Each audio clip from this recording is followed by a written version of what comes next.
滑蛋虾仁到底是先炒虾仁还是先炒蛋，还是有很多人搞不清楚。虽然是一道特别美味的家常菜，做法也很简单，但是想要炒得好，其实并不简单。这道菜一定要突出滑、嫩、鲜的特点。今天给您分享正确的做法，每一个步骤都非常详细，保证您一定学得会。首先，我们准备半斤新鲜的活虾，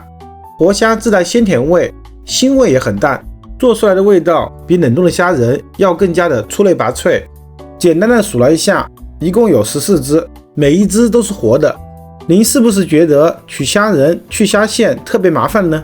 下面教您一个好方法，既可以轻松取虾仁，又可以轻松去虾线。我先比较慢的给您示范一下，一只手抓住虾头，一只手抓住虾的身体，然后把虾头折一下，略微用力把虾头掰断，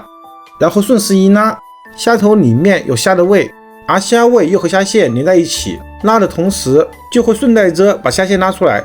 您看一下，这个虾线拉得非常完整。这一次我快速的操作给您看一下，先一掰再一拉，虾头和虾线都没有了，是不是很简单？熟练之后还会更快。不过这个方法只适合新鲜的活虾，冷冻过的虾就不行，只要一拉虾线就会断，只能采用开背的方法取虾线了。取出虾线后，您可以选择直接剥壳，从第一节开始剥，像剥竹笋一样，一节一节的剥。虽然略微麻烦一点，但这样剥出的虾会比较完整。您也可以选择用剪刀把虾壳从背部剪开，一直剪到虾尾巴处，直接把虾尾巴剪掉，然后从切开的地方剥虾壳，这样剥起来会更方便一点，但是虾背的肉会有轻微的破损。您看一下，虾线去除的非常干净，虾肚子下面那条黑线是虾的神经，是不用去除的。不过最终我们的虾仁还是要开背的，所以这两种方法都是可以的。把这两种方法剥下来的虾仁给您对比一下，两种方法虾线都处理得非常干净。全部处理完成后，我们简单的把虾清洗一下，这样等会改刀的时候才不易划手。然后把它们平铺在案板上，准备一把小刀，在虾背上来上一刀，从头切到尾，进刀的深度为虾肉的一半。这样做有3个好处：第一，虾仁更容易成熟；第二，虾仁腌制的时候更容易入味；第三，炒出来的虾仁会膨胀，变成球形，形状更漂亮。全部处理完成后，我们把虾仁重新倒入碗中，加入没过虾仁的清水，快速的清洗一下。等水变浑浊后，立刻把水倒出，重新加入清水，再次抓洗一下，洗到泡虾肉的水变得清澈，就说明虾肉完全清洗干净了。洗净后，我们的虾千万不要泡，要立刻倒出来，沥水备用。下一步，我们准备一个干净的碗，朝碗中打入6个鸡蛋，鸡蛋和虾仁是有比例的，半斤大虾根据鸡蛋的大小配6到8个鸡蛋，这么多鸡蛋去壳后大约200克，然后加入点盐大约2克，接着用筷子把鸡蛋液打发均匀。有些人打发鸡蛋液的时候是随心所欲的搅拌，甚至竖着搅拌，其实这样做是不对的。要想炒出来的鸡蛋更蓬松，就需要打入大量的空气，我们的筷子要斜着搅拌，把蛋液挑起来，与空气更好的接触，从而吸收更多的空气，也能快速的打发均匀。要想炒出来的鸡蛋口感更细腻，我们还需要多做一步，我们用一个漏勺把鸡蛋液过滤一下，过滤的同时可以用筷子继续搅拌一下，加速这个过程。没一会儿，鸡蛋液就过滤完了，漏勺里面就会出现透明的絮状物，这是卵黄系带，是一种鸡蛋内部的结构，它能够保护卵黄，让其处于鸡蛋的中间位置，所以它很有韧性，是很难搅散的。卵黄系带是可以吃的，但是它炒熟后比较硬，我们可以用它做别的菜。下一步，我们要腌制大虾，我们把大虾平铺在案板上，用厨房用纸吸干它表面残余的水分，这样腌制的时候才更容易入味。然后把虾肉放入个大碗里面，加入一点盐大约1克入个底味，加入点胡椒粉大约1克用来去腥增香，再加入1勺料酒大约12克，然后用手不断的抓捏虾肉，让它均匀的入味。亲爱的朋友们，视频都看到这里了，如果您觉得我的视频对您有所帮助的话，请您伸出发财的手给我点个赞吧。祝您和家人天天开心，好运常在，一直抓到虾肉手感发黏。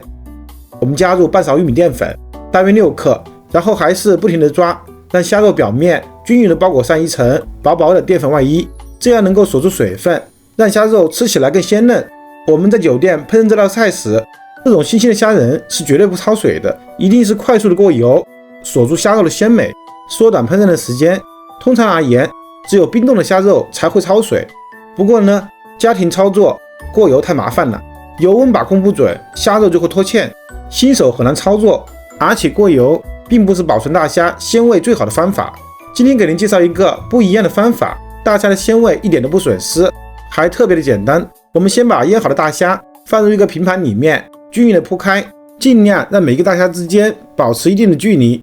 下一步，起锅烧水，水开后，我们把大虾放入蒸锅里面，然后立刻盖上盖子，开大火，足气蒸2分钟的时间，中途切记不能打开，我们一定要看准时间，时间一到，我们就立刻关火，打开盖子，把虾仁取出来，避免它继续加热。您看一下，虾仁已经变白了，此时有5分熟。接着，我们把虾仁倒入鸡蛋液里面，蒸出来的汤汁也不要浪费了，也全部倒进去，然后用汤勺搅拌几下，让每一个虾肉都裹满鸡蛋液。准备一口干净的锅，加入少量的植物油，这里的植物油可以是没有什么味道的玉米油、花生油等，但最好不要用菜籽油，因为菜籽油的香味容易掩盖住虾仁和鸡蛋的香味。油热后，我们把鸡蛋液倒入锅里面，炒这个菜最好全程开中小火。下锅之后，我们先不动它，等蛋液底部定型后，用勺子这样转圈的铲动一下，把上面的鸡蛋液铲到下面，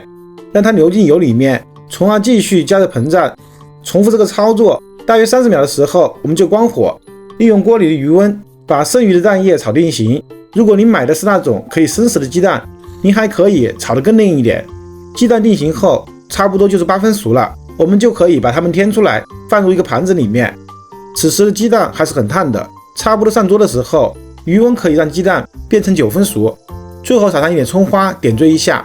我们这道极其鲜嫩的滑蛋虾仁就完成了。哇，真的是太香了！这道菜虽然没有上桌，但是整个厨房都是它的香味，蛋香混合着虾的香味扑面而来。这道菜没有加任何的鸡精味精，但是它真的特别鲜，鲜味都来自于食物本身，多吃一点也不会腻，也不会出现口干的情况。鸡蛋的口感如豆腐一样，非常的细腻，入口特别的嫩，特别的滑，虾仁清甜又脆口，一丝腥味都没有，实在是太好吃了。整道菜都有一股海鲜的甜美。这道菜最适合现炒现吃，那口感一级棒。只要您按照我的方法，保证您炒出来的滑蛋虾仁又鲜又嫩又滑。如果您也喜欢我的视频，请您关注、点赞、收藏、转发给更多的人。